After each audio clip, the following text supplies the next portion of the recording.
నల్గొండ జిల్లా మిర్యాలగూడలో family package politics చర్చనీయాంశంగా మారాయి. ఎమ్మెల్యే బత్తుల లక్ష్మారెడ్డి వ్యవహారం అధిష్టానానికి తలనొప్పిగా మారింది. మాజీ మంత్రి జానారెడ్డికి చెక్ పెట్టాలన్న వ్యూహంతోనే బత్తుల ఫ్యామిలీ మున్సిపల్ ఎన్నికల్లో పోటీ చేస్తోందని మిర్యాలగూడ పాలిటిక్స్ లో చర్చ నడుస్తోంది. ఎమ్మెల్యే బత్తుల కుటుంబ సభ్యులు కౌన్సిలర్లుగా బరిలోకి దిగారు. 39వ వార్డు నుంచి ఎమ్మెల్యే సతీమణి మాధవి బరిలోకి దిగారు. 40వ వార్డు నుంచి ఎమ్మెల్యే పెద్ద కుమారుడు సాయి ప్రసన్న నామినేషన్ వేశారు. 28వ వార్డు నుంచి బత్తుల చిన్న కుమారుడు ఈశ్వర్ గణేష్ నామినేషన్ దాఖలు చేశాడు.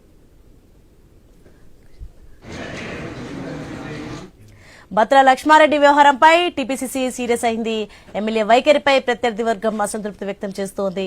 తమ వర్గానికి టికెట్లు ఇవ్వకపోవడంతో తాడో పేడో తేల్చుకునేందుకు అసమ్మతి వర్గం సిద్దమైంది. ఇక మరోవైపు అసంతృప్తులను బుజ్జగించేందుకు ఎంపీ రఘువీర్ రెడ్డిని సీఎం రేవంత్ రెడ్డి రంగంలోకి దింపారు.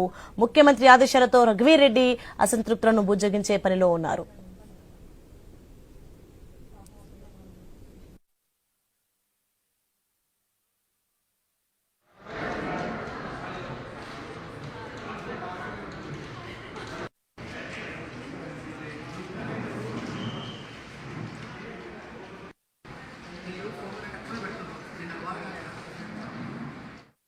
రైట్, ఇదే అంశానికి సంబంధించి మరింత సమాచారం మా ప్రతినిధి కిరణ్ నల్గొండ నుంచి ఫోన్ లైన్ లో అందిస్తారు. కిరణ్, మొత్తానికైతే నల్గొండ జిల్లా మిర్యాలగూడ అయితే ఫ్యామిలీ పాలిటిక్స్ నడుస్తున్నాయి.